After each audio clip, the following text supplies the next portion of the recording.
Welcome to another episode of Systematic Geekology.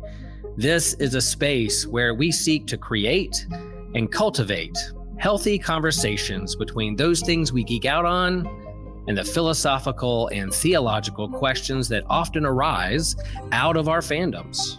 Like, what does it mean to be human? What makes a hero? What makes a villain? How do the stories and narratives we geek out on shape how we live in the world? We are your priest to the geeks. We aren't all ordained, but we see ourselves as mediators at the intersection of geek culture and going deeper in our faith. We don't always have to agree, but we do respect each other, and we see everyone as a beloved child of God. Everyone geeks out on something, so come geek out with us and enjoy the show.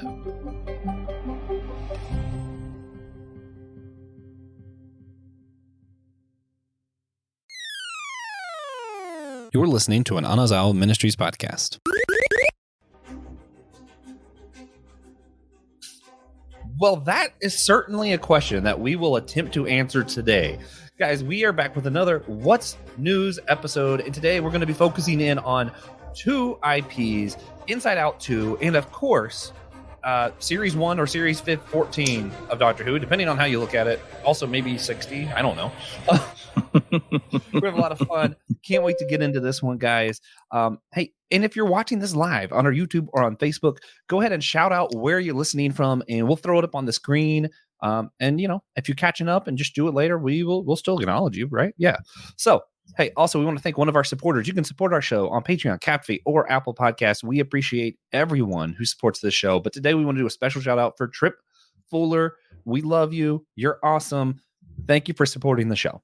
And with that, I'm Joshua Noel, and I'm joined by a bunch of hosts today. This is technically a double issue. We got 5 or more hosts. This is a double issue. I love this. It's so much fun to get people together to talk about Doctor Who and then force them to hear me rant about Disney as well. So I'm Joshua Noel. What I've been geeking out on, weird one, very weird one. But my TV showed Die Hard, and I was like, oh, I don't like Die Hard. And then I was like, wait a minute, that's Kevin Hart. Oh, that's Die Hard. I was like, wait a minute. And then I watched that and the second one, and I laughed most of the way through both. I like, they're not good movies, but they were hilarious. I had a great time just watching those back to back on my own, just eating some popcorn, enjoying silly comedy films that are not comedy. He's a serious action star. Christian, what have you been geeking out on? I have a question though, Christian. Yeah. Did you just say you don't like Die Hard, the movies? I've never seen them that much. Okay. I've just never been interested. Oh gosh, yeah. Here we go. Yeah, they don't look interesting. The Legend and Namesake. Wait. I'm thinking of the wrong thing. I'm thinking Fast and Furious. I've seen Die Hard. Yeah, my bad. Okay. Whew. All right, you're saved. Totally redeemed yourself. I wasn't expecting that question. I wasn't prepared.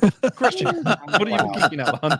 I don't know, Joshua. You want to ask me what I'm geeking out on, or the lightning round stuff for the what's? Oh, you're right. I'm also here with Christian Asley, Matthew Winter, Will Rose, and Reverend Justin Cole. So we have a whole team really excited for this today. We're not going to do geeking out because I don't know how to read my own outline.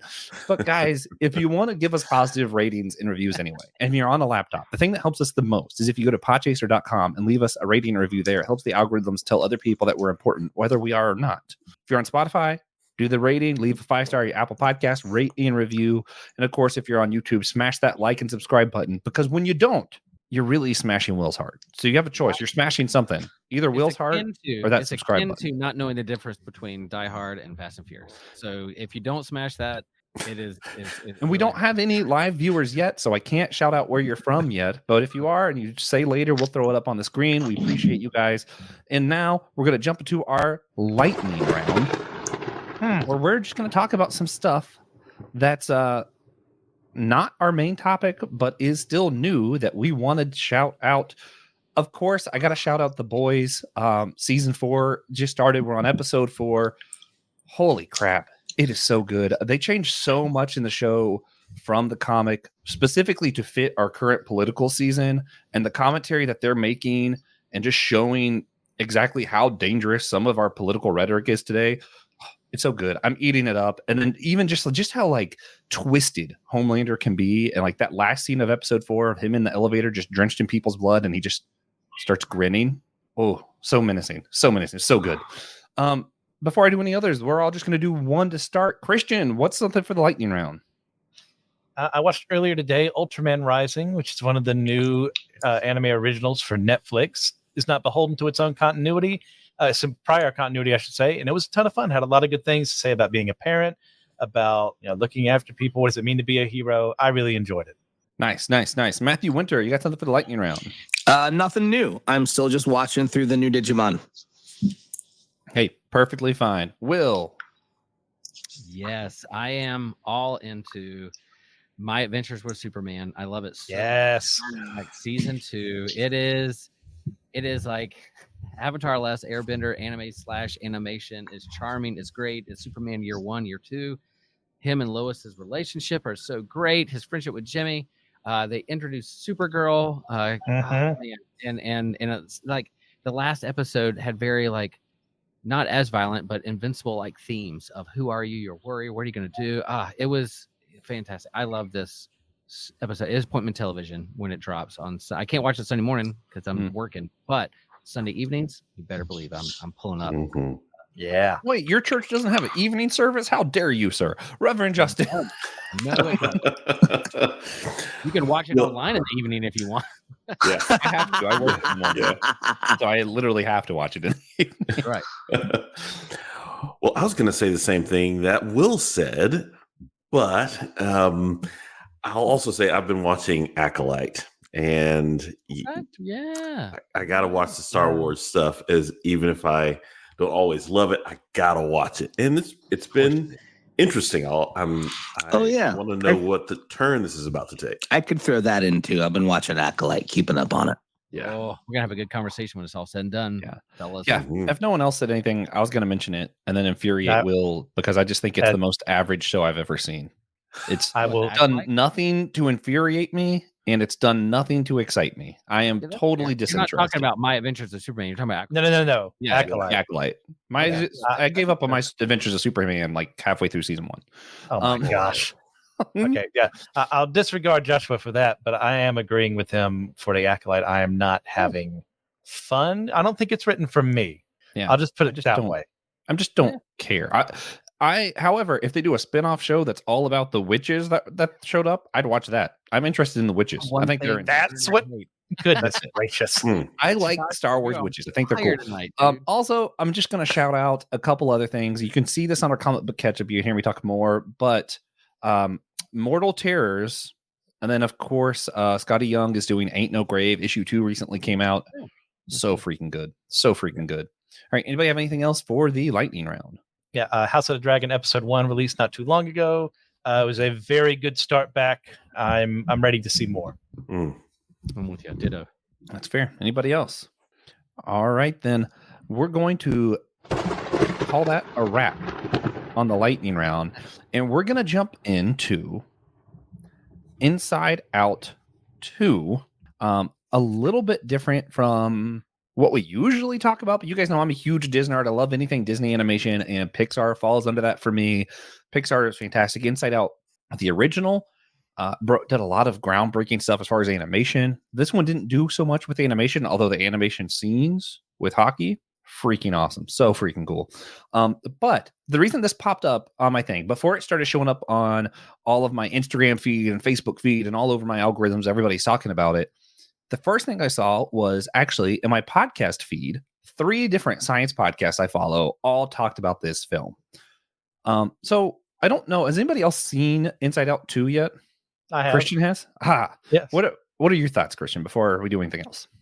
Yeah, I really enjoyed it. I mean, it's not as good as the first one, but that doesn't mean it's bad by any stretch of the imagination. It's just not as good. And then I enjoyed the journey of Riley, growing up, going through puberty, and then these 4 new emotions showing up, wrecking her world. Well, what teenager hasn't gone through that?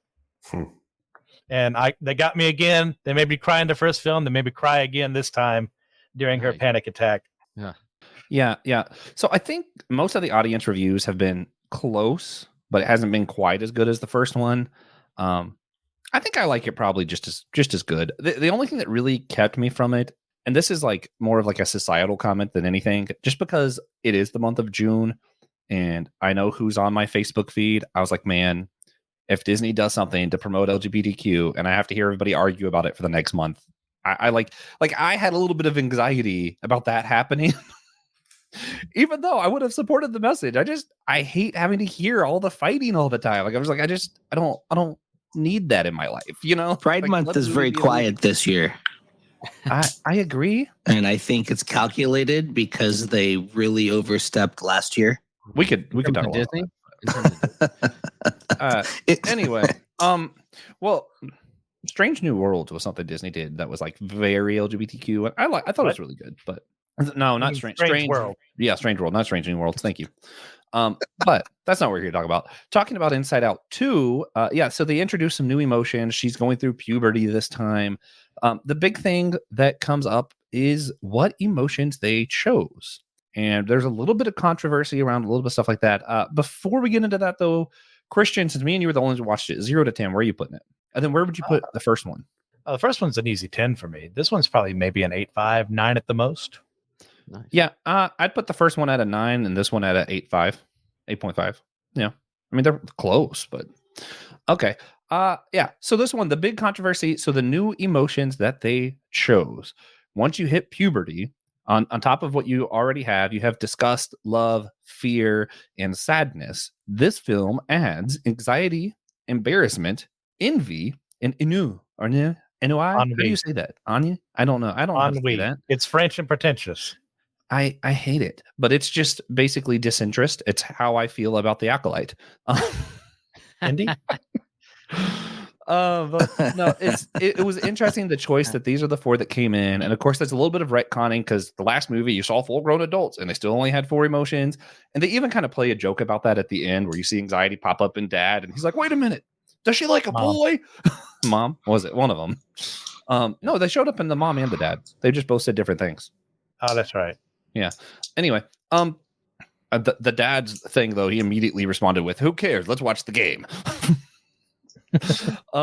It was fun. Anxiety kind of comes in and basically overrides the system now that they're in puberty, and the other emotions end up having to kind of like fight back and find a way to have harmony with these new emotions. It's an interesting tale. For me, the thing that was interesting, so when I heard some of the scientific advisors, a lot of them, they agreed with this choice, but a few of them said something that should have been included instead of one of these. They should have included compassion, because a lot of psychologists will say in puberty is the time that you really develop the capacity to understand and feel compassion for others. And they felt like the movie chose just for what we usually think of as bad emotions, and it would have been interesting and better if they would have chose something like compassion to add instead of one of these. What do you guys think of that? Like, especially as like, I really want to hear from our pastors who have raised children who've gone through puberty. What do y'all think of that take, that compassion should have been one instead? Justin, you take the first one, and I can. Yeah. Well, I'll just share right up front. Like, the reason I haven't seen it, I'm not really interested. I might watch it for streaming, and I don't have anything else to watch. I feel like I kind of get what they're doing in the first one, great, and I kind of it's kind of predictable what they may do in the second one, and I don't necessarily need to see anxiety personified for me to know that it's real. It stresses me out. Like I don't need that in my room, that energy, because anyway. And I don't deal with panic attacks. I don't, and I know a lot of people that do. My daughter does, and has that. So like to watch it on the screen and process it, I don't know if I just needed that. So but they're all real. Those are all things. And I know they've done their homework with psychologists and therapists to kind of think through those things. And I think Disney has done its homework to portray that in ways that can help people, and the people that say they love it and it's helpful. So awesome. But yeah, like a more positive emotion of compassion and learning what it means to be compassionate towards other people.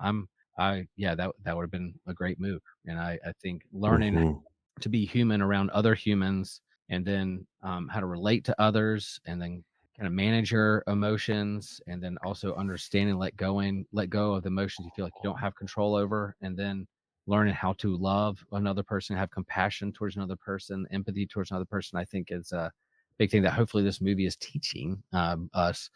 to do, and teaching children and teenagers how to do that. I'm all for that. Mm-hmm. So real quick, sorry, before Justin goes, because I think it might help to give a little bit of context, something that the film does do different from the original. So the original is sadness is good, and we have to learn that. This one, it adds a new element. It's not just new emotions. There's also some of those core memories and stuff have developed her sense of self. And that's a big part of this movie is who do you believe yourself to be?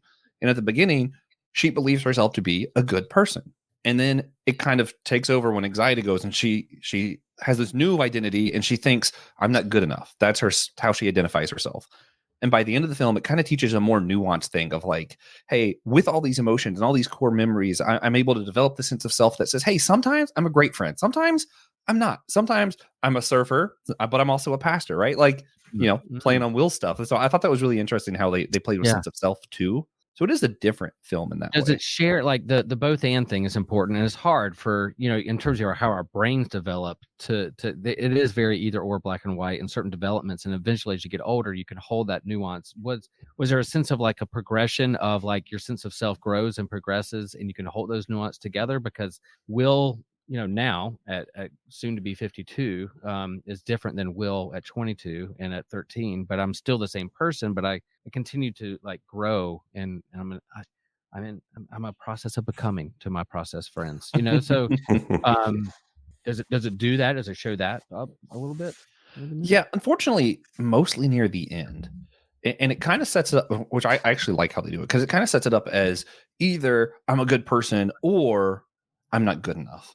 And you're like, oh no, she's got to learn that she is still a good person. And it's like, actually, that's not the lesson. The lesson is she's got to learn to hold all these things in tension, that sometimes she's good, sometimes she's not. And to hold all of this. And so it does kind of lean a lot on that process idea. I think it would be a good process theology thing. Maybe Josh Patterson will watch it and review it. But I part of the question for me that I guess I should have explained the movie before I asked you, and this is why I wanted to say before Justin came in, that idea of like, if it was one of those other emotions, instead of them, it had compassion. I think compassion as a core emotion really could change that conversation around identity and how we see ourselves. So that's one thing that I was like, if they changed that it would have been a different movie. It would have been interesting. Yeah, compassion towards others and compassion towards oneself. Towards yourself. Yeah. Yeah. All right, Justin, the other dad who's seen kids go through puberty. Yeah, well, I don't know that I have too much to add other than this past week was Youth Week at our church after Vacation Bible School, and the youth went to see it, and they I got to see them as they came back into the building, and they really enjoyed it. They said it was a great movie.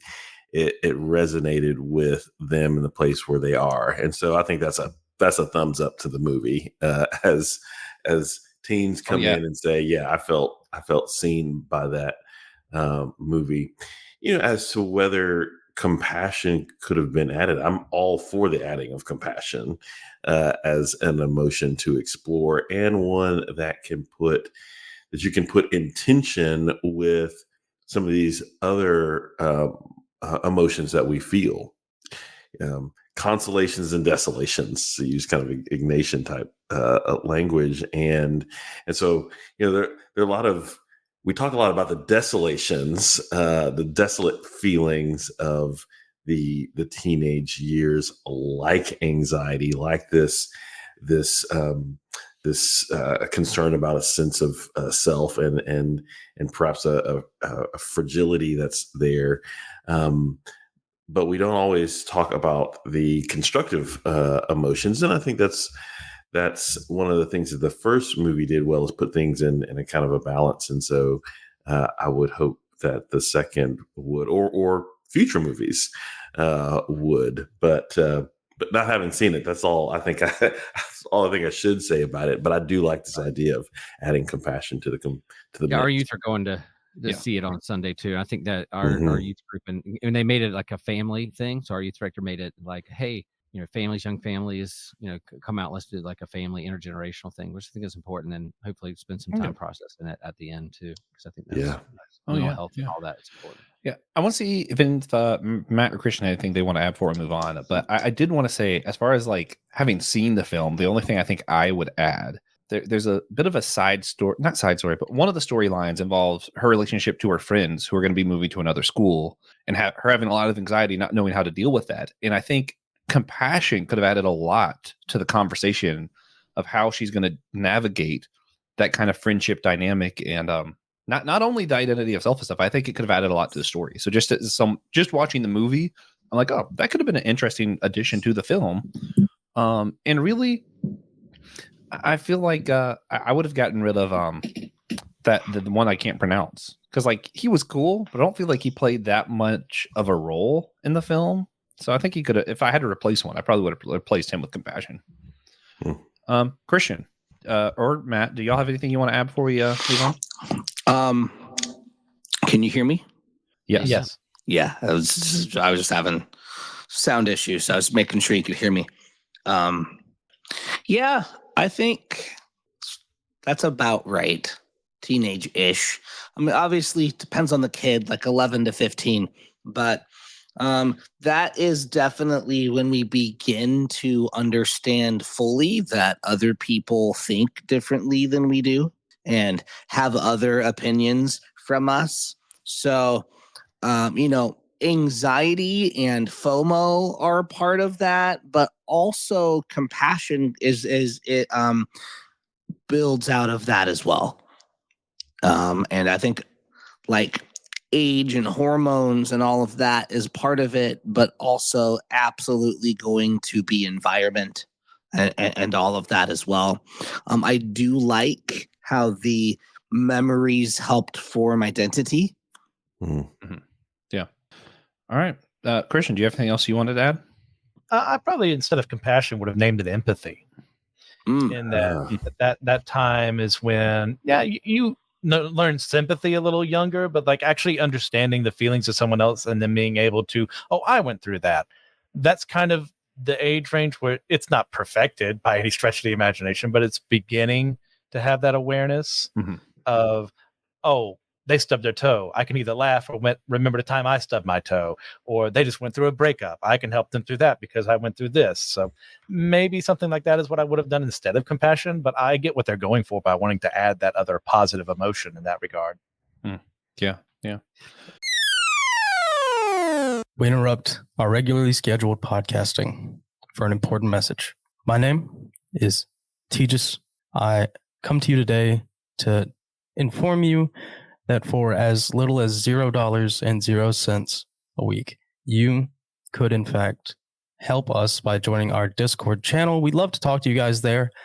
There's a ton you can do on Discord. You can hang out with us, talk directly to all of the hosts, ask us questions, get more involved in our community, and join in future watch sessions. We like to hop in a voice channel and stream something and watch it that way. It's a really cool way to, get that sitting on the couch experience from home and, living a couple 100 miles away from each other. It is my favorite thing. I would really appreciate it if some of you joined so we could hang out some more. Thanks. And back to your regularly scheduled podcast programming. All right. Well, with that, then we can go on to the reason that there's 5 of us isn't because everyone wanted to hear me gush about a Pixar film. It's so that we could talk about Doctor Who. Right. Series 14/1/50 something 60. I don't know. How you look at it, Doctor Who has kind of done another soft reboot. So in the 2000s, it went from classic 2005, Doctor Who, and then now here in 2024 or /2023, whatever, we said, all right, we're starting over again in the Disney Plus era of Doctor Who. Just anybody want to just like open with first thoughts? Like where are we at with this? I've been trying very hard to just judge it as its own thing. Not come in with any kind of expectancy based on like previous stuff. Because if I did that, all but a couple episodes of this, I would absolutely hate. But judging it based on its own merit and allowing it to tell its story and be what it is, it's not bad. Yeah, I had a very different first impression. I've just loved it ever since that Christmas special. I've been watching Doctor Who since David Tennant was still live, and I've seen everything you can get your hand on the classics and a few things you can't get your hands on in America on the classics. Don't ask how I did that. I just did. I love it. It's my all-time favorite show. It's amazing. Yeah. And this comes on, and I've been feeling down on it with like Matt Smith was, and then you had a little bit of a light with Peter Capaldi for me, where I was like, oh, that's pretty good. And then Chris Chibnall took over, and you had Jodie Whittaker's era, and it's not her fault, but didn't love it. And then boom, new Doctor shows up after some David Tennant specials, and I'm like, this is the Doctor. This is what I've been waiting for, and I've been excited. I've been loving it. Anybody, you want to do any other first impressions before we just kind of break down the season? First impressions I was real big on it. I still am for the most part. The finale ruined a little bit of my hype for it, but I'll get there when we get there. But for the most part, yes, I'm in it to win it for this series. I'm ready to see what the Christmas special will be about. Hopefully, we finally see Susan after all this build up. Who knows? And then, I'm looking to see Ncuti I can never say his name right. Yes, it's Ncuti. As we continue on with him as the Doctor. Right. Yeah, I like the little tease that we'll be seeing much more of him. That was good. I'll do first impression just because I'm kind of new to the game. Like I, watched Doctor Who when I was a kid. The older ones and back in the 80s. And with access to Who now with Disney Plus and Max, I'm going back. But I've loved this. Just going and having fun with it and just had a blast. My wife and I watched it together. She made a comment. She's like, "Is this kind of like British Twilight Zone?" I'm like, yeah. You can kind of say that. And there are moments where you're like, this is very fun, joyous adventure, and then like flat out creepy horror. I'm like, oh my gosh, am I gonna have a nightmare tonight? Going back, there was quite a range this season. wide range, but I just love the adventure and the sci-fi of it and the characters, and really had fun with them as individuals. And I will say, like that final episode to get to the end, my eyes got sweaty. My eyes got sweaty a little bit. Man, it was a journey. So, Doctor Who, my first impression is this. Doctor Who has had, I think, 3 major movements that secure a next leg of the future for the Doctor. The first is the second Doctor. So, Troughton, whether you really love Troughton or not, if Troughton hadn't been convincing, we would not have any Doctor Who afterward. Yep. So you've got to be able to say, hey, this is a new person that's continuous in some ways with the old, but wow, there's some really interesting new things here for me to take on. So there's Troughton. The second person who did it is really David Tennant, because we had the first season in 2005 and we thought, okay, Eccleston, but David Tennant is why this modern iteration of Doctor Who has continued as long as it has. And here Ncuti is doing the same thing. Now we can debate whether he's as well as the others, but we really had a tragically low moment where it felt like Doctor Who was dying on the vine. This has given enough energy for all of us to say whether we really loved it or we had, or we got some guarded optimism here. Let's see what happens next. And so I actually think this iteration has done a great job from that standpoint. Yeah. So to what Justin's saying, two things. One is what this season did that I think is really important. Just looking at it from like a meta-analysis. One is that I think they finally proved Doctor Who can move past David Tennant, because there are people who loved Matt Smith or people who love Peter Capaldi, whatever. But ever since Tennant, the fandom has been split. There hasn't been everybody loves Matt Smith. There's people like me who are like, this is bad. When are we going to get past this? And not everybody loves Peter Capaldi. There are people who just don't know good TV. Then obviously not everybody like Jodie Whittaker's run. And then we get back to David Tennant, and we're all like, yeah, it's great. We just need David Tennant forever. And he was faced with the monumental task of proving Doctor Who can be Doctor Who without David Tennant. And I think he did a great job at that. Like, I don't like him as much as David Tennant, but you know what? This is the first time since David Tennant that I'm like, no, I'm genuinely excited to see the next season, and I don't feel any need for a David Tennant cameo or anything. I'm just I love Shooty. He's probably the high point of this whole series for me. Is his portrayal, just the nuance between the sorrow of someone who is thousands of years old and just the drive to continue living because he feels like he has to, because he's the last. I love all of that. It's just and this is just for you, Josh. The whole thing just felt too Disney.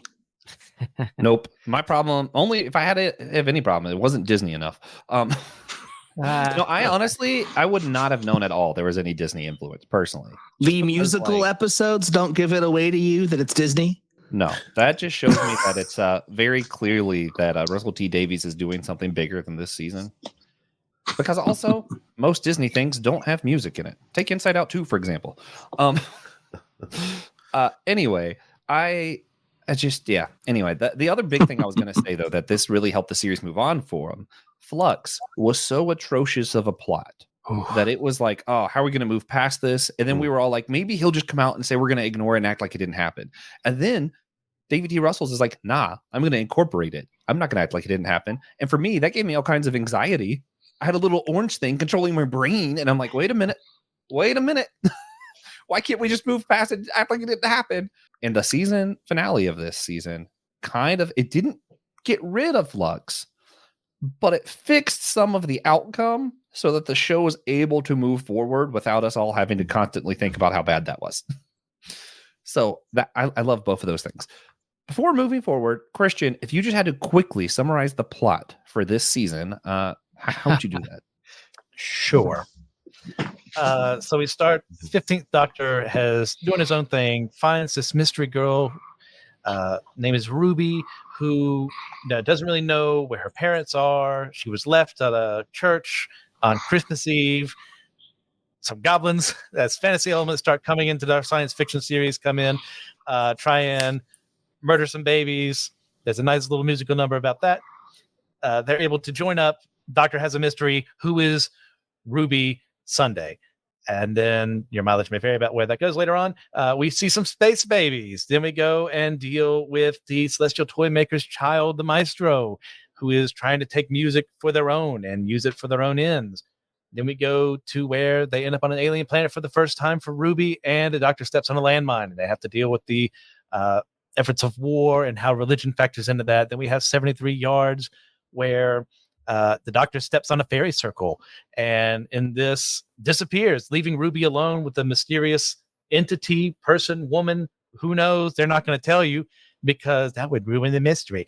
As we get to the point of her eventually figuring out what to do, she stops bad things from happening. The Doctor's brought back to reality. Then we move on to Dot and Bubble, where on another alien world where a bunch of posh people, rich, affluent, young people are just living in a literal bubble to where they can't see things. They're attacked by these slug-like monsters, and the Doctor and Ruby try to save them, only to find out that they're okay with them saving them, but they're not going to listen because the Doctor happens to be black, which I think was handled fairly well. Then we go to Rogue, where we have like a really bad Bridgerton episode, and I say that because I don't respect Bridgerton at all. It's not my thing. And if anything, there's a thrown-in romance there that's almost, if not as bad as The Girl in the Fireplace with Madame du Pompadour. Did not care for anything that had to say or do outside of the cosplaying aliens were kind of fun. Then we go to The Legend of Ruby Sunday, where going back to Unit, the Doctor and Ruby are going to try and figure out who she is, but they find out that it's a mystery woman who's been there every single time they've traveled somewhere. It's Student Triad, who is about to bring some new technology to the world. Turns out she is under the control of an entity known as Sutek, who is from the Fourth Doctor Adventure to Pyramid of Mars, and he's about to destroy and kill everything in the universe. We get to Empire of Death, where we find out it doesn't really matter who Ruby is because the mystery was fun, guys. And eventually they're able to take down Sutek, conquering death along the way, and potentially maybe even bringing back Gallifrey or any number of people who have died in the past as Sutek has messed with the time stream and his death causing powers canceled out, and now life is coming back. So maybe even overturning Flux. We shall see. From now on in the future, I'm going to. From now on in the future, I'm going to make sure that I clarify the season and not every single episode in the season. Okay. No, I was expecting to be a lot shorter. Well done. But that was it was good. It's very well Thank done. you, Bill. And let me say one thing about this after that summary. So one of the things that I think was really good about this season of Doctor Who that harkens back to classic Doctor Who is that we were able to have a season where we meet new quirky characters without any need for Cybermen or Daleks or any of the standard anchor Doctor Who villains that you kind of need to insert to help the fans say, okay, all right, this is still Doctor Who. I'm going to keep on watching it. And so in this way, it reminds us much more of classic Doctor Who than modern Doctor Who. I thought, so like comes back on. No, real fast. I thought in Boom, I thought those were going to be derelicts. I thought they're going to be fighting like that. I thought that's what's going to happen. And I was kind of surprised, but also happy they just kind of did it. Yeah. I want to say really quick before we move on to other things too. There's so much I could say about the season as a whole. I liked all the fantasy stuff. I really liked Maestro. I really liked the goblins. I thought all this stuff was fun. But the best thing that for me was, of course, the Star Trek fan doesn't like it. The big thing though for me, I got so excited in that season finale when Death is in the middle of dying, and the Doctor points and goes, the Ood Sphere. I was so I was ecstatic. I had the same reaction the Doctor did. I was like, the Ood are back. I said it like the same time he did, and I was like, this is great. This is what I need in a show where like I'm jumping up with the characters. I love the Ood. Me too. Fascinating concepts. Okay, so were there any episodes that stood out to you guys that you really want to like just take a minute to say something about specifically? I got two for myself, but I want to. Well, I'll just say I liked them all. They're all different for me, but I think 73 Yards was creepy. That I was like, man, I'm watching a flat out horror movie, and it was like it really sat with me. Like what is going on here? And the mystery. My wife was somewhat dissatisfied with the ending. I kind of liked it, but I thought it felt very Twilight. It was like a Black Mirror episode or something, you know? Yeah. Dot and Bubbles the same way, but yeah, that's when we were like, oh, I think we're watching like modern day Twilight Zone, Black Mirror, something like that, which I thought was cool in a good way, good storytelling. Yeah, I'm going to insert one of the two I wanted to highlight now because I've just been so excited to hear Justin talk to me about this. Like, this is really like I just wanted to talk to Justin about it, and I almost just called him, and I was like, "No, we should save it for the podcast." Which I've done that a few times. And I feel like I might be getting Justin nerves because sometimes as soon as I see an episode, I text him. I'm like, "Dude," and they're like, "Wait a minute, this guy please is do." I mean, I'm in the same mode. The Reverend, and he's like a busy guy, and I'm over here like, "Yo, did you see that creature?" But no, for me, I loved the episode just on its own. I thought it was so cool, and I enjoyed the heck out of it. And then I start hearing from some of my friends, and I start hearing some of the conversations around it. And what kills me, and this is like, I'm going to do an on-air poll of the five of us. Someone told me, and so far it's been true from my experience, that no white person noticed what every other person of color did notice. Where we went through this, and to us, it was like such a shock at the end that they were racist. I was like, oh, I didn't even know. And there was like, yeah, there was only white people the whole time. You didn't notice? And I was like, I surely didn't. Like, I thought she just didn't like the Doctor because he was outside the system. And I'm like, man, I feel bad. I really did not notice that. Didn't notice. You want to comment on that? Yeah, I thought for sure some of the people there were not white. Yeah.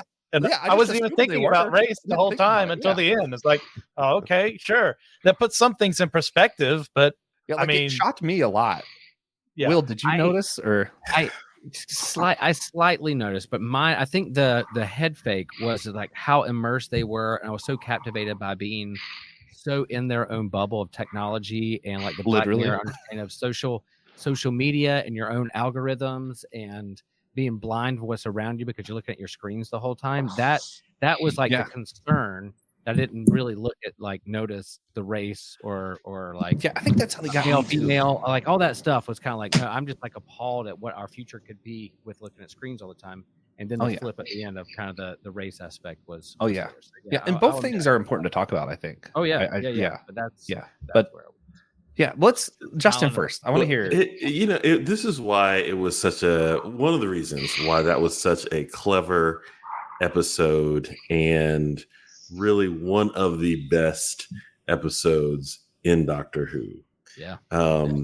Is because it was just hitting on so many different levels. So yes, I noted this reaction to the Doctor, and I noted because I felt it before, right? It's just it instantly registers, and so this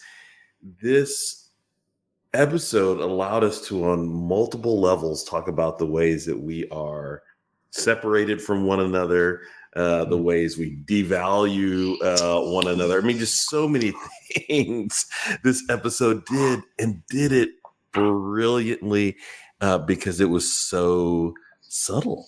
So I love that episode. And while I'm talking about loving episodes, I think that the Boom, 73 Yards, and Dot and Bubble trilogy within this series were so good, so rich that it was just kind of hard to see how you'd top this this peak that we were given. And so some of our feelings about the season is really because those 3 episodes were some of the strongest episodes in Doctor Who.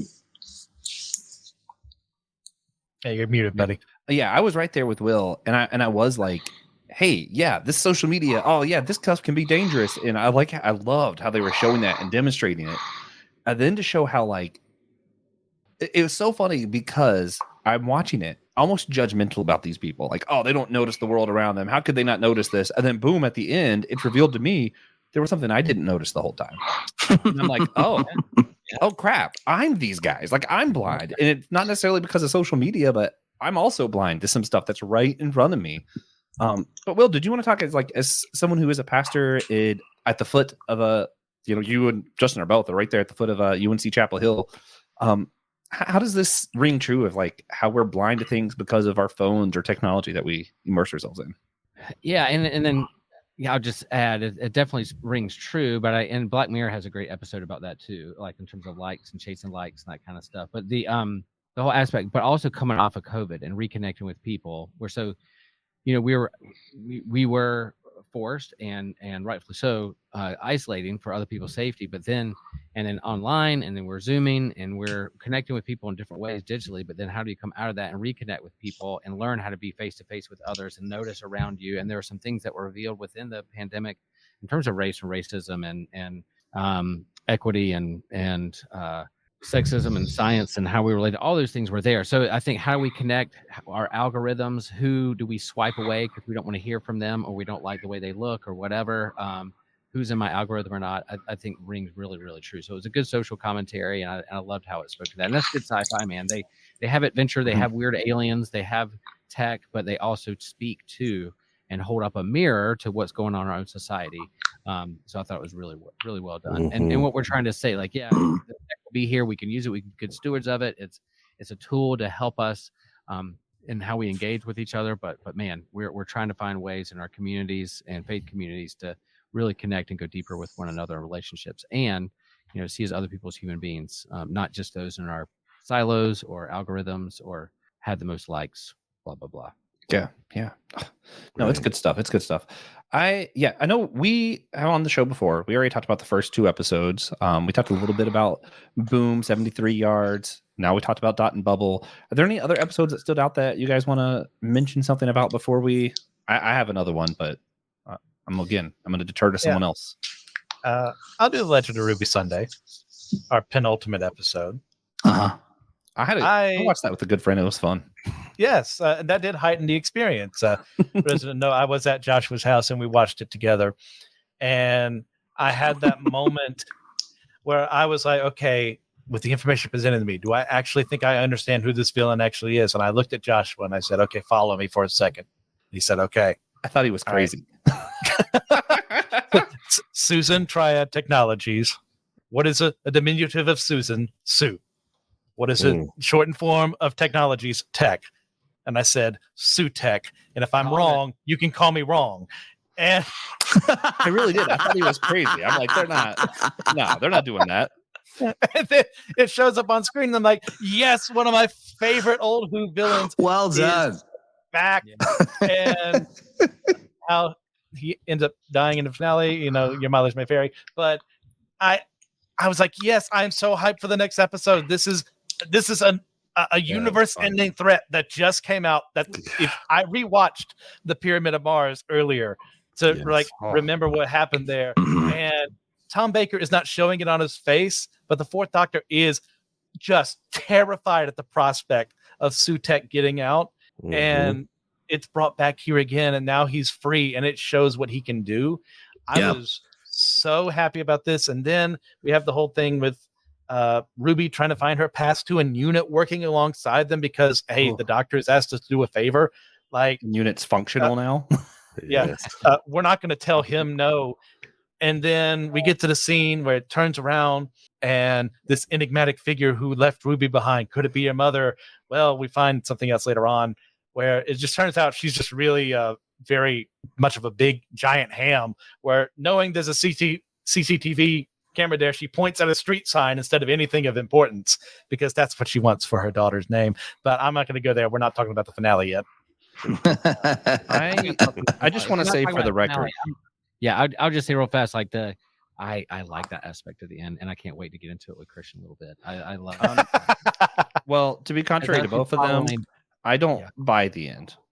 I've watched Doctor Who with Russell T Davies before. I know how multiple series long things happen with him. I don't buy any of it. I don't trust a single thing that happened that episode. But I will say though, one of the reasons, and I didn't really talk about it, but one of the reasons I just wouldn't have thought Sutek, like I wouldn't have believed they would have done that, is because like one of my first thoughts, I was like, wait a minute, that was just cultural appropriation. They can't do that in today's time. And I love that they do it anyway. And then the Doctor even's like, oh yeah, that was cultural appropriation. Yeah. And I'm like, well, wait a minute, what? that was good. Yeah, that was good. So I had the other episode I wanted to talk about before we did the finale stuff. I think we should talk about Rogue. Not only because it is the episode where we get a same-sex, we get LGBTQ representation with the Doctor himself. I really do like the episode. Contrary to Christian, one of my favorite episodes is A Girl in the Fireplace. And actually, my wife, one of the few Doctor Who episodes she'll rewatch with me is A Girl in the Fireplace. She'll watch that and blink, and there's like 2 others. One of them is the werewolf one that I don't remember the name of. But this one comes out. I think I'm going to get her to watch it later on. She hasn't seen it yet, but I think she'll enjoy it. I like the era stuff that they're trying to do here. I like that they were shape-shifting aliens that were different from Zygons in like a meaningful way, not just they're technically not Zygons. They had meaningful differentiations. And I like that they kind of left a loose end there for them to revisit later on with what happened to this guy. I think it was a fun episode overall. And it kind of, stands on its own. The Doctor had good chemistry there. And it was one of those, like, it combined all the things I like about Doctor Who. We had some like era traveling stuff. So it's just the Doctor in a different era. You had like good relationships that he's building along the way, new aliens, space, tech from the future. Like we just combine all the stuff. And I'm like, yeah, this is like if I just had like a checklist, you did it. It was good. I enjoyed it. So Rogue is a bounty hunter. Is that what he is? He's hunting down. Yes. Yeah. So his ship looked awesome. I loved his Jack Harkness wannabe. Yeah. And that's kind of like the history there, right? So there's been spin-offs of like Torchwood and that kind of stuff from Doctor Who. Am I right? Yes. So and some of those guys from Torchwood came to like North Carolina Comic Con at some point. I wasn't following it, but it was like definitely huge. lines for those guys. But in terms of I wasn't as familiar with history there, but I like, hey, this guy could have his own spinoff, or I like that ship, and I like the charisma, and he was also in cool. was he in Hamilton as well? Was he the king? I don't know the actor. I don't know the actor, but I think he has a yeah. I know. But anyway, I kind of liked it too. It was a little different from the other, in terms of, like you said, for episode 4, 5, and 6, and then you go to Rogue before you get to the ending, was one of those things where they were, let's have fun with this, let's do it, let's lean into the thing. And, I like that too. Yeah, well, we didn't do a lot of time traveling in this season, so I feel like it was more about different places than it was different times. So I like that they did that. But I will say that part of why I think that my only complaint really is that it's not Jack Harkness. Like it feels like it was meant to be Jack Harkness, and the only reason it wasn't Jack Harkness is because that actor has been canceled and we can't use him.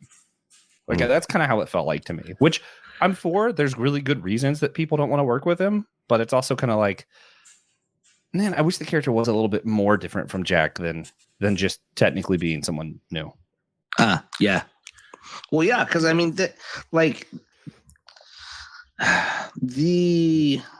and that's why this was no surprise to me at all, is because the whole Captain Jack thing. There was yeah. There's been chemistry between him and the Doctor since the Doctor dances. So this really, there will be people who disagree, but this was not a play from left field. Yeah. This wasn't Disney being woke. This is still Doctor Who, made by the same people. Yeah. And I didn't know the history behind that, so I was like, "Wait, can he have relationships? Can he not have relationships?" I thought he was. I thought he's a Time Lord that's kind of like asexual. I'm like, what's going on here? Doesn't get relationships with his depends on who's writing. Yeah, depends on who's, yeah. I was a little confused, but I was like, all right, the internet's gonna have fun with this one. Coming off of watching the message boards for the Acolyte, I couldn't wait for this one too. So I was like, surprisingly, I just really didn't see much about this. I saw a lot about people upset with the Acolyte. So much so, I was really going to wait till it was done and just binge watch it. And then everybody was complaining about episode 3. And I was like, oh, I can't wait to see what the controversy was. And then I finished episode 3 and I was like, what was the controversy? It was boring. I was like, So here's one of the things that I've heard about from my friends in the LGBTQ community is that Jack Harkness felt too caricatured. So yes, glad that Jack Harkness was there, but it felt like a bit of a caricature. And Rogue felt, as an episode, it felt more natural. So I think that is that's a positive. We have in various episodes encountered LGBTQ themes, some more awkwardly done than others, and so in this way this episode was an achievement. What I take issue with is this sense of the Doctor is doing everything so very quickly. So Ruby is his best friend really quickly. The Doctor had to go through some stuff with Donna in order to call Donna best friend, went through some serious stuff. This idea of falling for someone so very quickly. If I am an ancient being, maybe one or two things happen. Either I clearly know what I'm looking for in an instant and can make decisions very much more quickly than the rest of us, or I actually take my time and am a little bit more discerning. And so I tend to think it'd be the latter. Yeah. And so that's what I took issue with here in Rogue. It's that these relationships are being microwaved in a way that I'm not yet accustomed to in Doctor Who.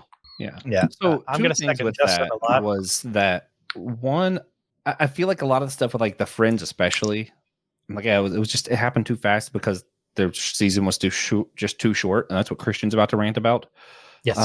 But the other thing, like I do think for me personally, as I get older, I do become a lot less like, oh, someone needs to be this, and this before I'm open to a relationship of any kind. You know, like I have become a lot quicker to be like, you know what, I'm actually just kind of open to having people in my life and figuring out what it is later on. Like I'm not like, I don't have to define stuff as quickly. So I'm just kind of like, oh, okay, I have this relationship. Let's see what goes and let it go more naturally.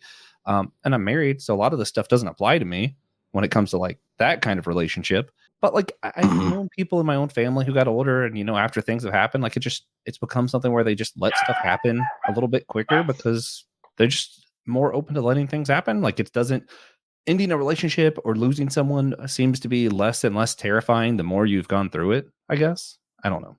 But that's just kind of what I've seen. Christian, go ahead. Rant. I will rant. If there was ever an episode that was personally written in a way that I would never like it, it was this one.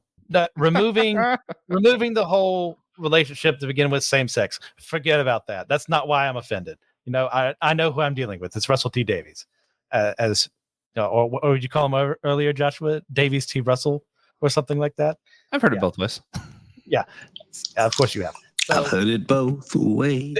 Let's start with the plot of it's about Bridgerton cosplaying in actual history, which is something that I could not care less about if I tried. So I'm not going to be in it to win it for this one from the very beginning.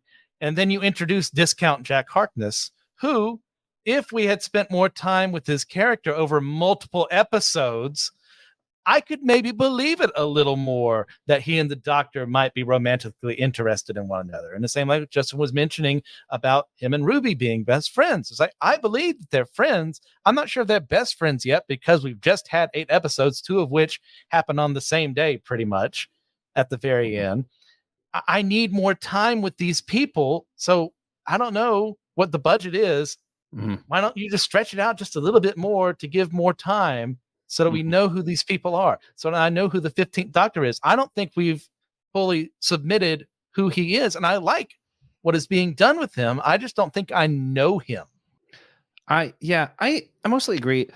Here's my thing before, like, there are some shows I love that they're shorter.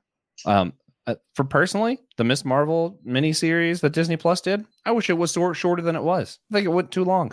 But then this kind of show where I'm like, actually, we needed more time for this to air out and for this to grow. And like, we live in a time of streaming where like there are no real rules. I don't understand why these companies keep trying to follow formulas of, okay, we're doing short seasons now, or we're doing long seasons now. It's like, hey, just do what you need to do to tell the story, man.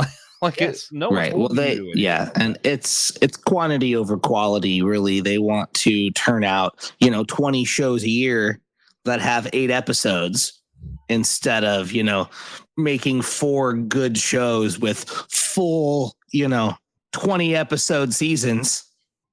And people are so scared of filler now too. I feel like that's the other thing.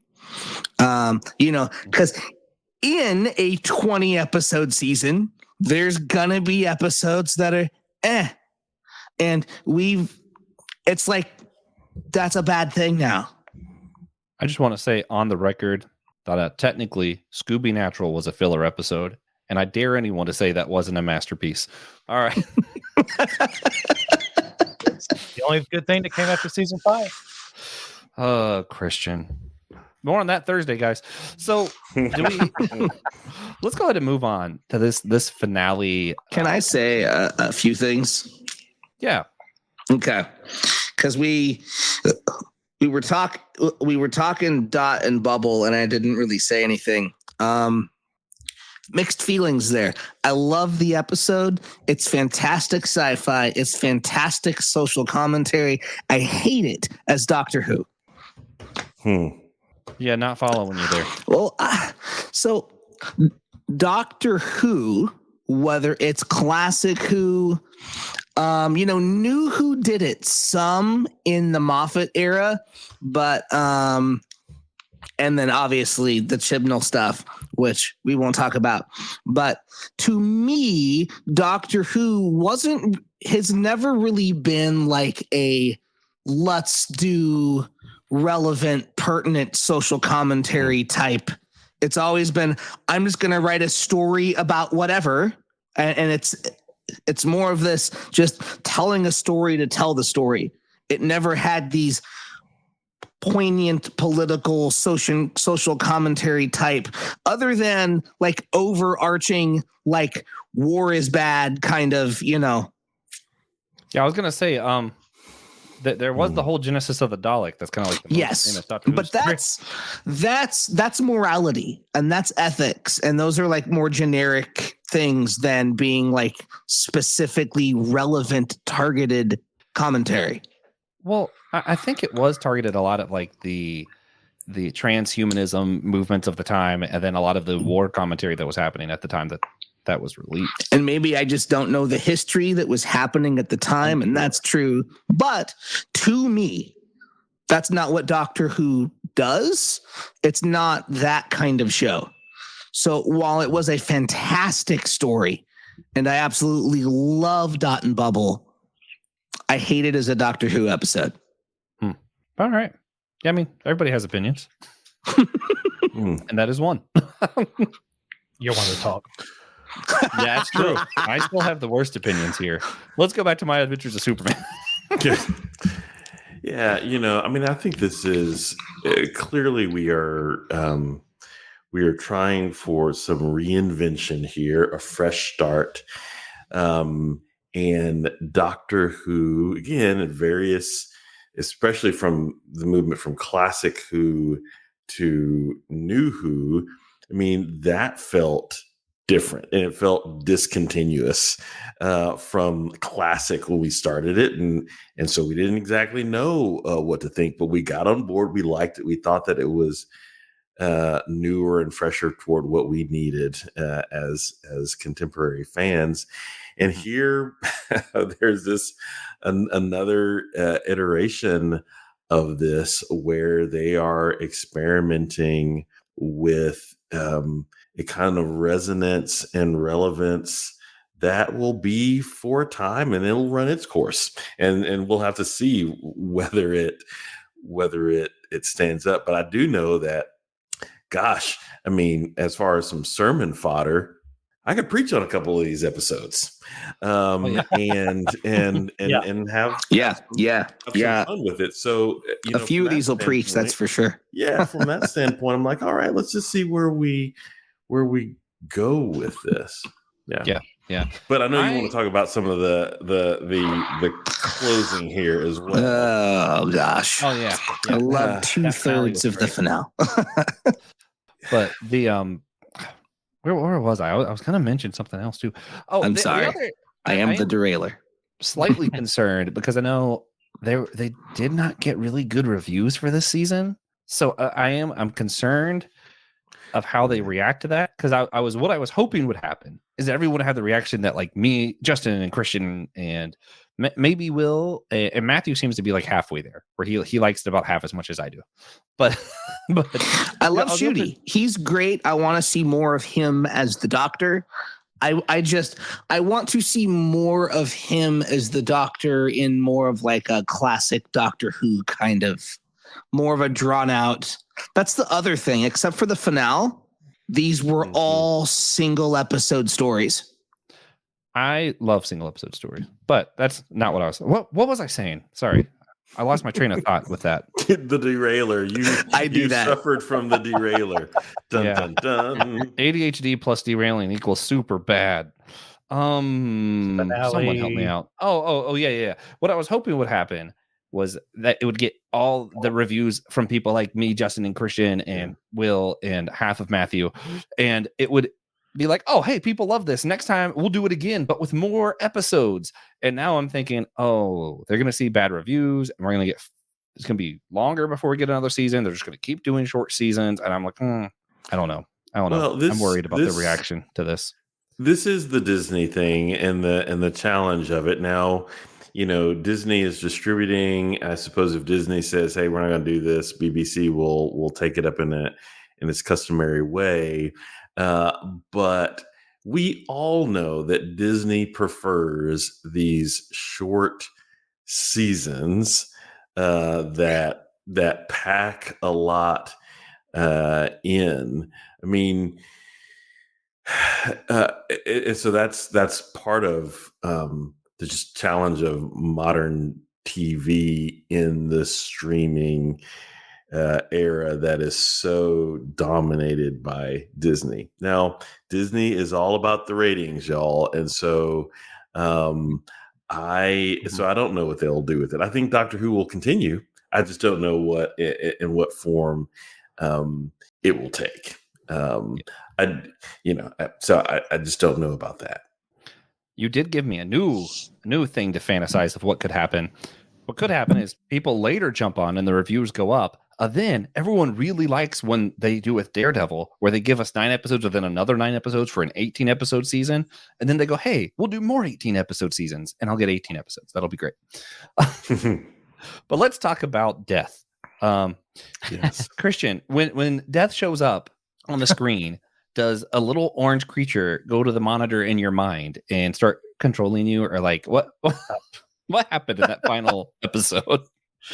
Yeah. So like we mentioned earlier, Sutekh comes from a Fourth Doctor story, the Pyramid of Mars, where he is from a race of beings known as the Osirans, I think. I should know. I just watched this recently. And they essentially were the gods of Egypt, pretty much the same way for Stargate that happened. And he is essentially the god Set, although they make him more of a death god. Set was more of a god of storms and stuff like that. So not a good guy anyway. So it's okay for him to be Sutekh. And his goal was the annihilation of all life except himself. And Sarah Jane and the Fourth Doctor were able to stop him. Yep. And then we get to Sutekh here, who apparently, in a way that after rewatching that episode, I really kind of stretches credulity for how he was able to latch onto the TARDIS. But you know what? I'll go with it because he's back. He has been there the entire time since that episode, gathering power. So in the midst of the Time War, in the midst of when the bi-generation happened, somehow Sutekh was there. Don't worry about it. He's there. And he portrays a menace here in that he almost wins. He almost gets everything he asked for. He annihilates life, just has people become dust because of his presence, because of how he has planted an agent, a Susan Triad, in various different forms across different points in time and space, to where his influence has grown, his power has grown, and now life is gone except for isolated pockets. Even the Daleks are gone, which would normally be a good thing. But here we are in this moment. So he is defeated in kind of a ham-fisted way at the end, with the Doctor reuses the little gravity or mavity gauntlets from earlier on from the Church of Ruby Road, where they tie a tether to his necklace or something. I can't remember off the top of my head, and drag him through time and space through the TARDIS, where, as kind of a cancellation of his death abilities, he is now bringing life to the pockets where he placed the Susan Triad stuff, and maybe even stuff beyond where he was. So we could have older villains and maybe even older companions come back who died. Right. Like, I mean, could Adric come back? Could we get, what is the name of, like, Azal, the Daemons? Could they come back at some point in time from the Third Doctor? It opens a lot of possibilities if that's where they take it. And I think he kind of left that wide open for maybe himself or another writer can say, well, this established here, things came back to life. Now I'm going to reintroduce this old villain or this old companion. You know what I was thinking the whole time? I was like, oh, cool. Thanos moment. Everybody's dust. Oh, great. There we go. I see what they're doing. Everybody's turning to dust. How are they going to bring them back? Are they going to assemble and defeat this guy? So that's where I went. So true. Yeah, I mean, it's really cool how they, again, for a new iteration of Doctor Who, are removing some of the constraints. So dealing with some of the critiques that we had in our most previous iteration of the Doctor and some of the storylines there, the whole flux stuff. But it also, so part of the challenge of Doctor Who is, I mean, how do you keep this thing going for a really long time with this universe where you've given yourself so many guardrails and constraints over time? So what do you do that's new? Well, one of the creative things about this season was opening up the world to the, as we talked about, like science fiction, but also fantasy fiction, and so you open that up. So that gives you so many more storylines. Well, another way to do it is to say, we've actually revised the previous storylines. And so we can kind of play with some things that were based on the writing dead to us before. So I think that was clever. And you need something, you need that kind of thing every now and then to help the story move forward. Yeah, I do think largely this season was a corrective season, more or less. But as was needed. Yes. Two things. One, Sutek had nothing to do with what Doctor did at the edge of the universe. So I don't think he can be part of the same pantheon of gods as Maestro and all them. So I think we still have more gods to come. I don't think he was the real last baddie. Yeah. I also, here's the thing I've been most curious about. There's 2 TARDISes. It was duplicated. Is there another Sutek? There are 3 TARDISes. Ooh. Yeah. Oh, that's gosh, right. Yeah. For the human Doctor and Rose. Ooh. Well, no. So the TARDIS bi-generated when the Doctor bi-generated. So the David Tennant who's hanging out with the nobles Donna has a TARDIS, right? Mm-hmm. So, and you have this memory TARDIS that is hanging out as well, right? I mean, that was never really. Yeah.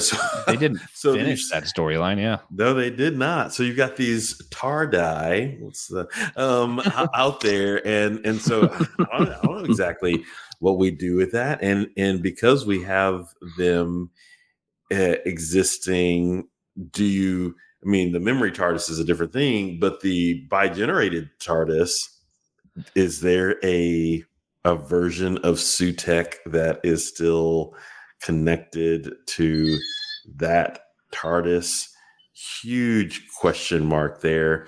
I thought what they were going to do with Sutek was have him come in at the end of time, because that's what the 4th Doctor did, sent him down the time tunnel toward the end. And so it made sense that that's where the doorway was. Well, that wasn't the case. And so, yeah, I do think we're going to see more.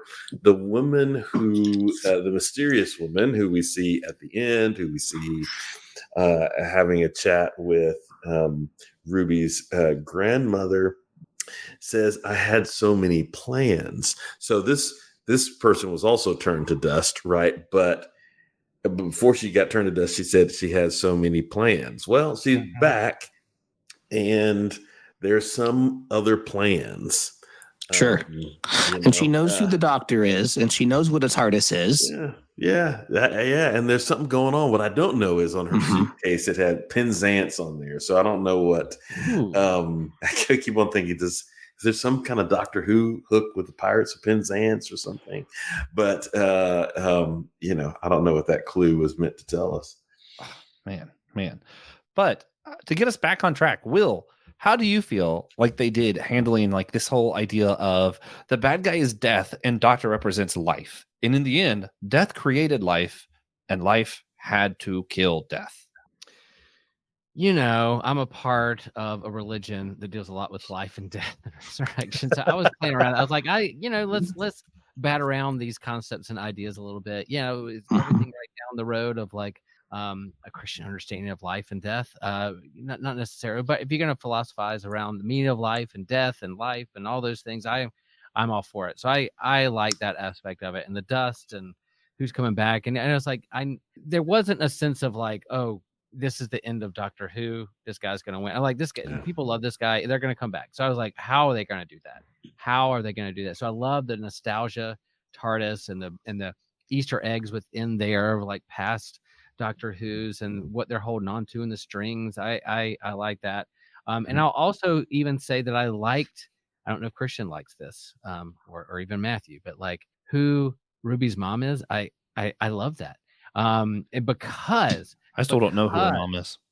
Yeah, I think because of like the Christian story of Jesus was an ordinary dude from a town that his disciples like nothing good can come from there. It didn't like come in, the Messiah didn't come in like wearing a crown of gold, but like a simple carpenter, ordinary thing. Yeah. Life was generated. The author of life came as unassuming and humble. And so to not have something inordinary or just ordinary, and then like talk about this kind of thing about significance and the significance they place upon it, like it makes it a little relativistic. But I think I kind of see what they're doing there. I think there's inherent value to stuff no matter what we put our own judgments on it. But I think I loved how they were playing around with that I could see where that was a bait and switch and frustrate people. It was like, this is gonna be this real big important person, then we're like, sorry.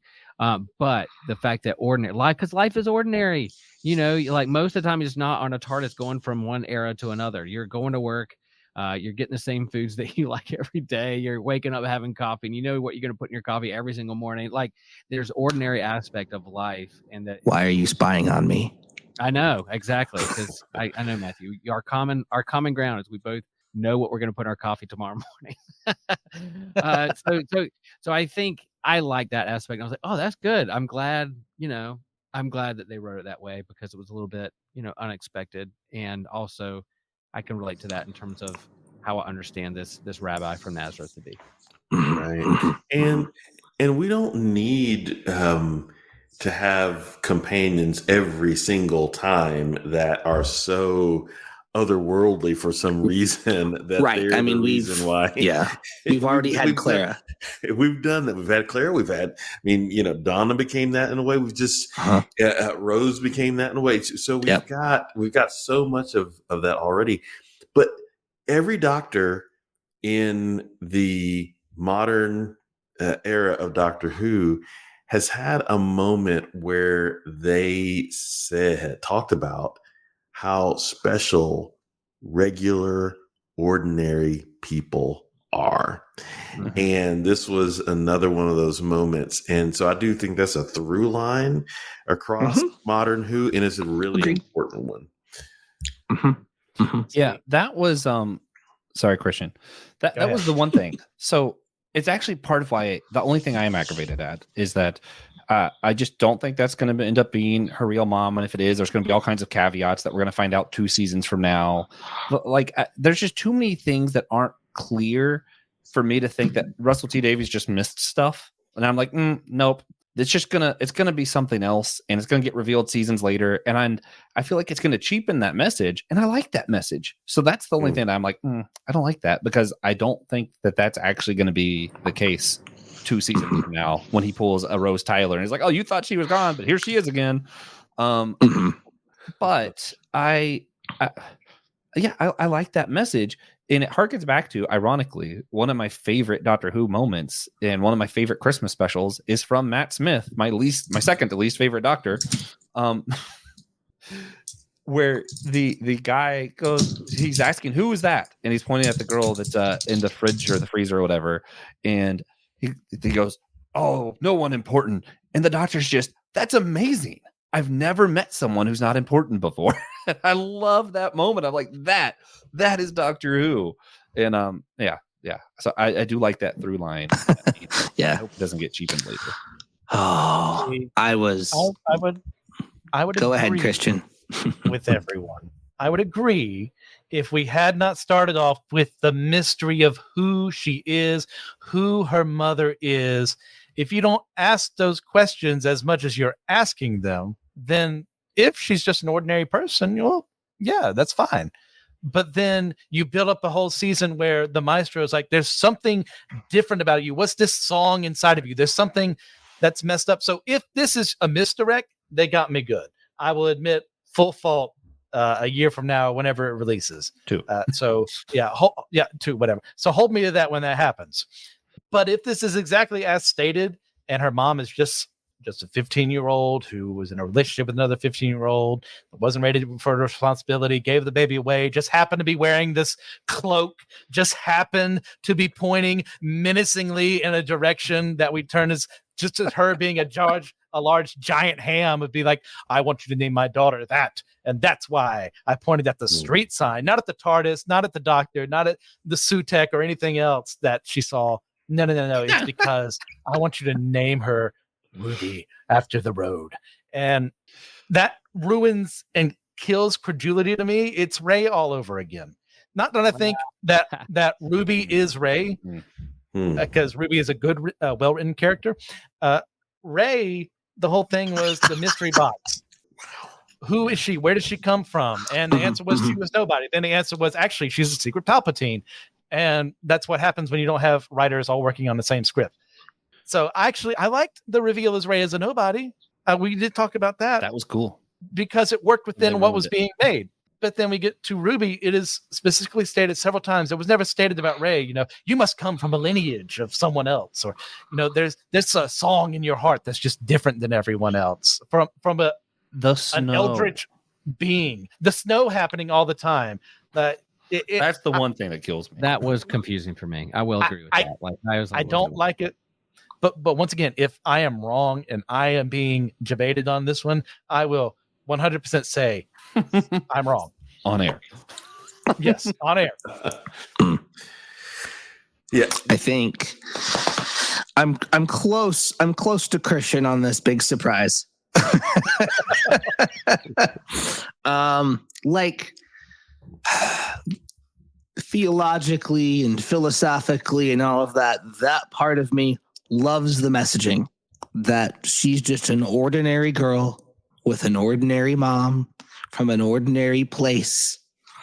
And that is what truly makes the universe special, is that it is just made up of ordinary people with ordinary lives. We can't all be Time Lords and gods and, whatever. I love that.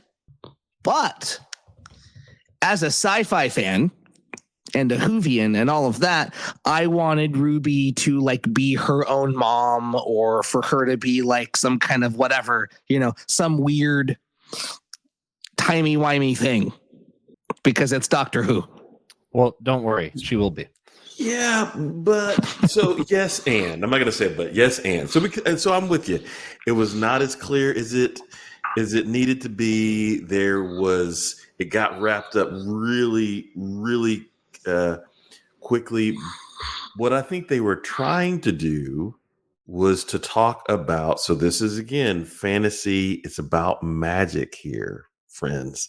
What they were trying to do is talk about the magic of memory in this last episode, and what life memory allows, what possibilities memory allows.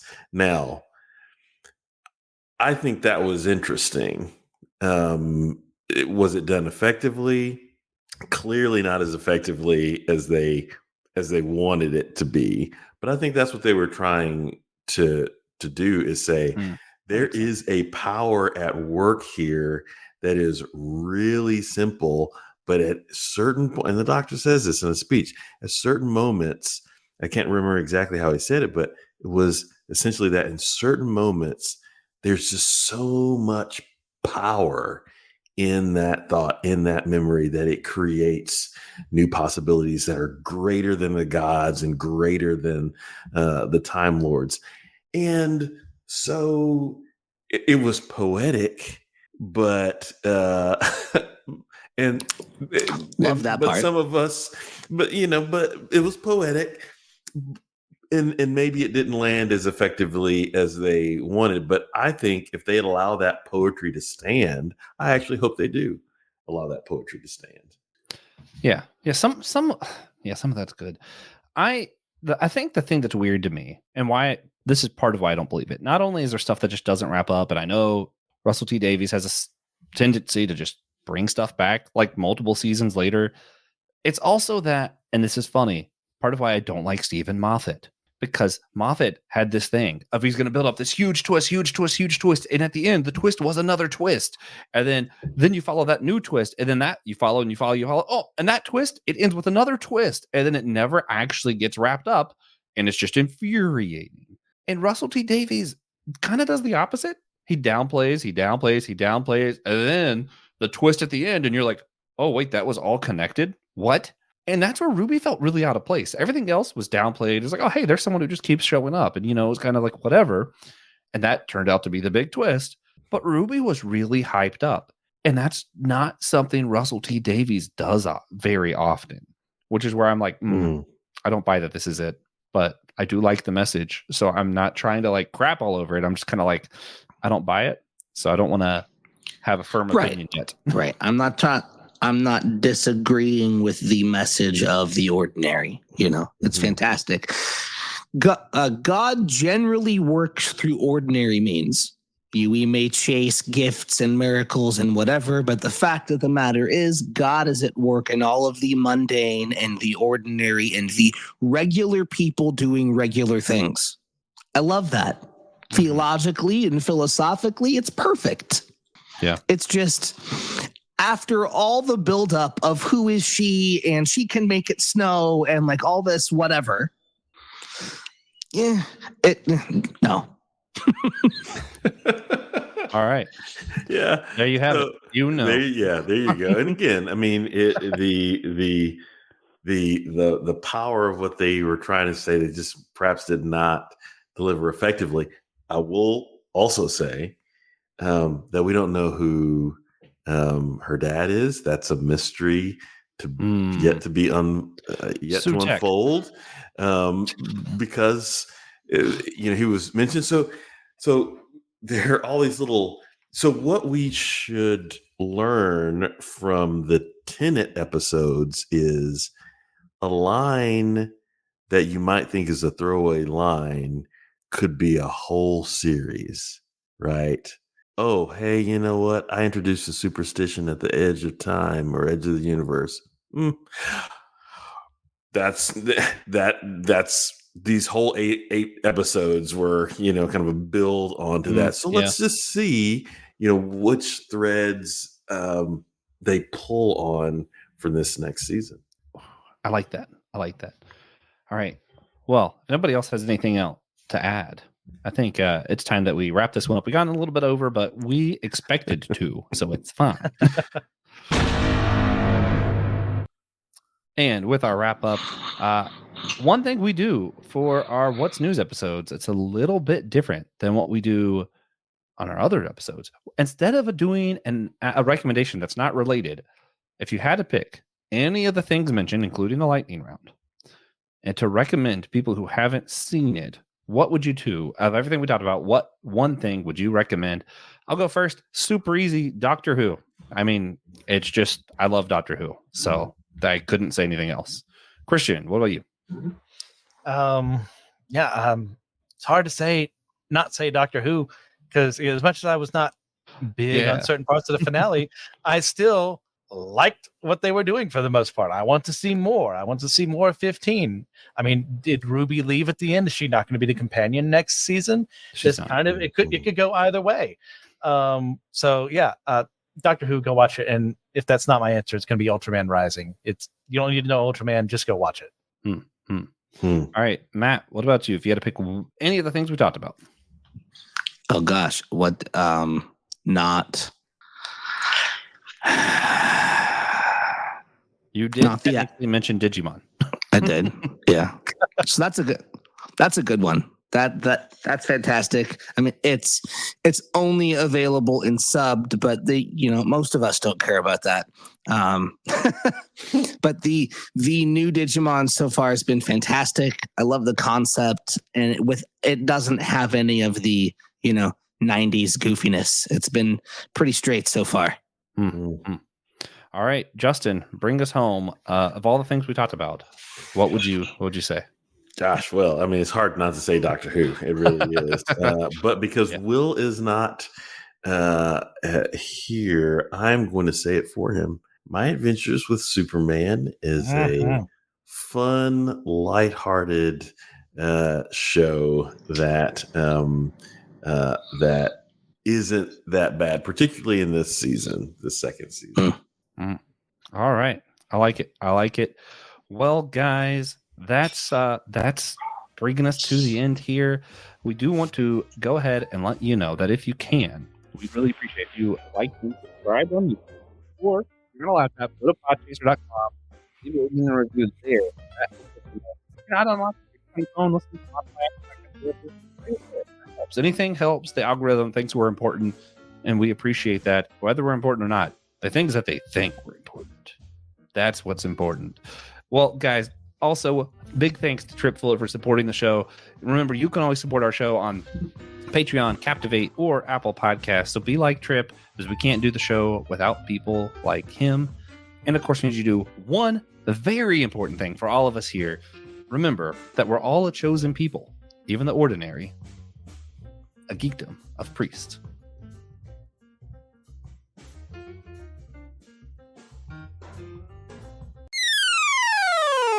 Hi, my name is TJ. I'm here to tell you about the Systematic Geekology shop. That's where we post all of our merch. It is hosted on Creator Spring, and we have a ton of really cool merch, mostly clothing. We have hats, extra soft t-shirts, sweaters, hoodies, and more. Our hosts wear them all the time. It's actually super comfy. We have glassware, mugs, which everybody loves a good mug. Fill out your cupboard. Get rid of some old ones, which is the part that I never do. That's why I have too many cups.